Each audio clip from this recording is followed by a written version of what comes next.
Merci. D'abord, Pauline et moi, on a toutes les deux habité plusieurs années en Afrique de l'Ouest.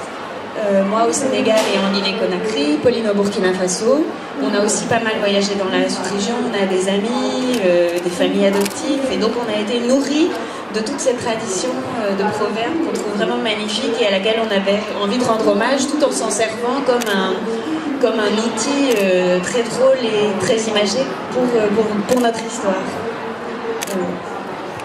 Et je dirais la même chose, c'est qu'on a beaucoup réfléchi aussi avant d'écrire, parce que le piège de se servir de traditions africaines, de proverbes, c'est de tomber dans le cliché, quoi, dans la caricature. Et on avait très très peur de ça dans toute l'histoire, y compris à partir du moment où le mariage forcé, ça apparaissait comme un problème qui vient de là-bas, et le mariage libre comme une avancée qui viendrait d'ici.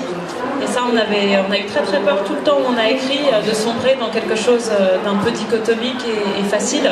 Et donc on a essayé toujours de se tenir sur le moindre jugement culturel possible, donc d'utiliser les proverbes et tout ce qu'on avait aimé de nos vies en Afrique noire, sans avoir une vision trop européano-centrée des solutions qui pourraient être apportées au problème du livre. Ça, c'était difficile. Et c'est vrai qu'il y a beaucoup de choses qui se passent dans le livre qui sont des choses auxquelles on a assisté, des gens qu'on a rencontrés, des personnes qu'on connaît. Les mouvements qui sont en cours au Sénégal en ce moment sont vraiment extrêmement progressistes et courageux, et ils viennent pas d'ici, ils viennent de là-bas, et ça, vraiment on a voulu mettre ça en lumière. Donc, est-ce que vous avez écrit ce livre avec l'intention de faire passer un message, ou plutôt parce que vous étiez intéressé par le mariage forcé? Je ne sais pas si on ferait la même réponse, mais en tout cas c'est une bonne question. Et je pense que moi je dirais plutôt non. On a écrit ce livre parce que c'est l'histoire qui est venue, les personnages, la fiction qui s'est créée autour de ça.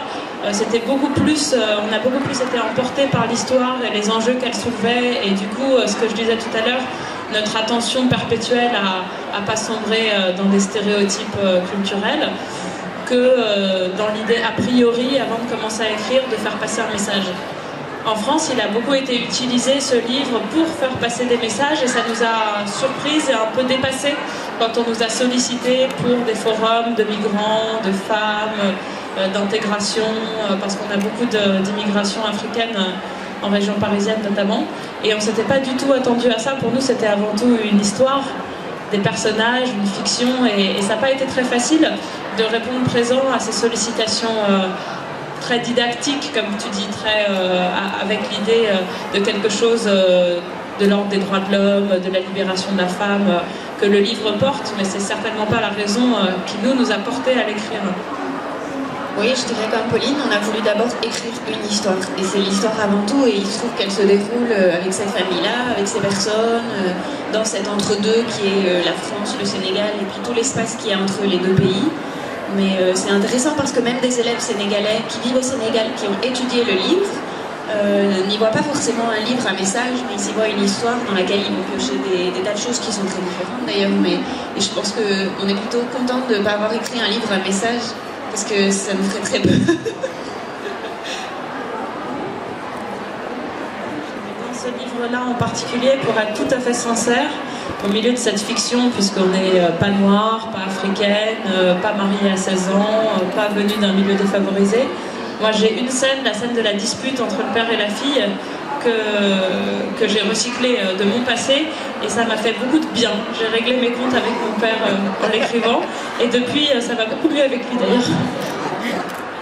Oui, je pense que moi aussi, ça me parle la façon dont Irène décrivait cette relation entre la fiction et la réalité, et ce qu'on met de soi dans des scènes, ou ce qu'on prête de soi, ou d'expériences vécues, conscientes ou inconscientes, au moment où on est en train d'écrire une scène. La manière dont on s'identifie à certains personnages aussi, on va lui prêter les traits de personnes qu'on aime beaucoup, ou de personnes qu'on n'aime pas du tout. Oui, je pensais à la scène entre le père d'Awa et Awa, voilà. Et non, on a aussi prêté parfois des noms de personnes qu'on n'aimait pas du tout dans la vraie vie, ou dont on avait envie de se débarrasser dans la vraie vie, à des personnages vraiment extrêmement désagréables dans d'autres livres, en espérant qu'un jour ils liraient le livre. Donc oui, c'est cet équilibre entre la fiction et la réalité.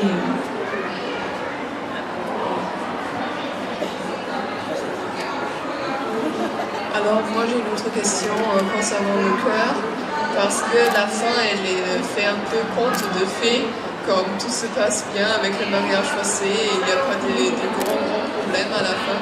Pourquoi avez-vous choisi un fin tellement heureux? En fait, la vraie réponse, c'est que c'est pas la fin. Les ennuis ne font que commencer.